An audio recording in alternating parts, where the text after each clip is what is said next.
Assignment অপারেটরটা নিয়ে কথা বলবো। অ্যাসাইনমেন্ট অপারেটর অবশ্য আমরা আগে ইতিমধ্যে এর অ্যাপ্লিকেশন দেখে ফেলছি দু একবার, তারপরে আবার আমরা অ্যাসাইনমেন্টটা শুরু করি। এর জন্য আমি প্রথমে একটা কোড সেল নিলাম।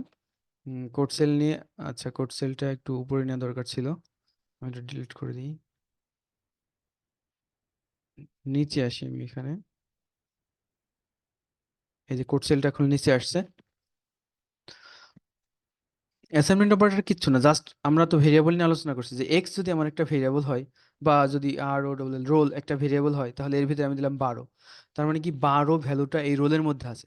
যদি আমি এখন এটাকে প্রিন্ট করি, আমি যদি এখানে লিখি আর ও ডবল রোল, তাহলে ডিসপ্লেতে কিন্তু আমি 12 দেখতে পাবো, তার কারণ রোলের মধ্যে আমি রাখছি কি 12। এটাই হচ্ছে একদম সরলতম একটা অ্যাসাইনমেন্ট অপারেটর। এই যে এটা অ্যাসাইন ইকুয়াল সাইন, এই ইকুয়াল সাইন দিয়ে বোঝানো হয়েছে আমার রোলের মধ্যে 12 রাখা হবে। আমি যদি প্রিন্ট দিই, দেখেন এখানে 12 চলে আসছে।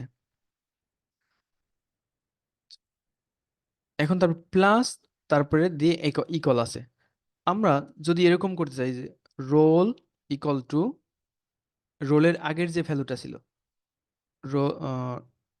রোল প্লাস 3, মানে আমি বলতে চাচ্ছি যে রোলের ভিতরে আগে ছিল 12, সেই 12-র সাথে 3 যোগ হয়ে 15 হবে, এই 15টা আবার এই রোলের মধ্যেই রাখা হবে। যদি আমরা এখন রান করে দেখি, যেখানে কিন্তু 15 আসছে। তো এই যে আমার যে কাজটা, যে roll equal to roll plus 3, এই কাজটা একটু সংক্ষেপে করা যায়, যেটাকে শর্ট হ্যান্ড অপারেটর বলতেছে। তো আমি এটাকে একটু কমেন্ট করে রাখি। এখানে আমি লিখলাম রোল প্লাস ইকুয়াল 3। আমাদের আগের যে কাজটা roll equal to roll plus 3, এই কাজটাকে সংক্ষেপে লেখা যায় রোল প্লাস ইকুয়াল 3।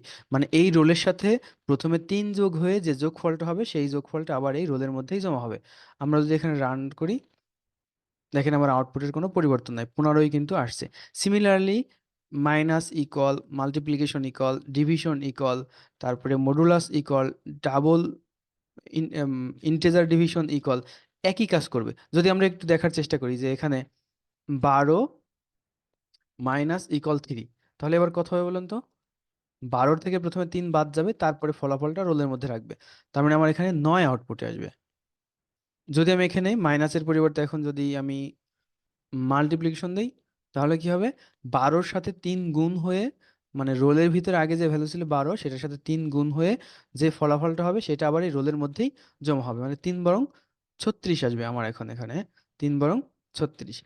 এরপরে ভাগ, বুঝতেই পারছেন যে ডিভিশন মডুলাস একই অবস্থায় আসবে। আমরা যদি একটু মডুলাসটা দিয়ে দেখি, মডুলাসটা যদি দিই, তার মানে কি 3 দিয়ে 12-রে ভাগ করলে যে ভাগ শেষ থাকে, সেটা আমার এখানে আসবে।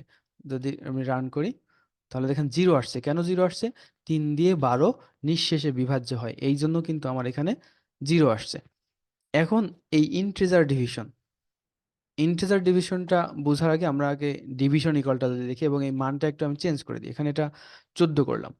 এখন এখানে আমি ডিভিশন ইকুয়াল, মানে রোলের ভ্যালু আছে 14, এবং 14কে 3 দিয়ে ভাগ করে যে ভাগফল আসবে, সেটা আমার রোলের মধ্যেই জমা হবে। আমি যদি রান করি, 4.666 আসছে। এখন আমি যদি এটাকে ইন্টিজার ডিভিশন করে দিই, ইন্টিজার ডিভিশন করে দিই, তাহলে কত আউটপুট আসবে বলেন? তাহলে কিন্তু আমার 3 14-র ভিতরে কয়বার যায়? 4 বার। আর বাকি 2 অবশিষ্ট থাকে। এই জন্য আমার এখানে সোজা সোজা 4 উত্তর আসবে।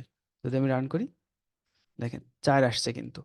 এটাই ছিল আমার অ্যাসাইনমেন্ট অপারেটর নিয়ে কথাবার্তা। যদি আপনারা বুঝে থাকেন, তাহলে অপারেটরটা নিয়ে আর কোনো ঝামেলা হবে না আশা করা যায়।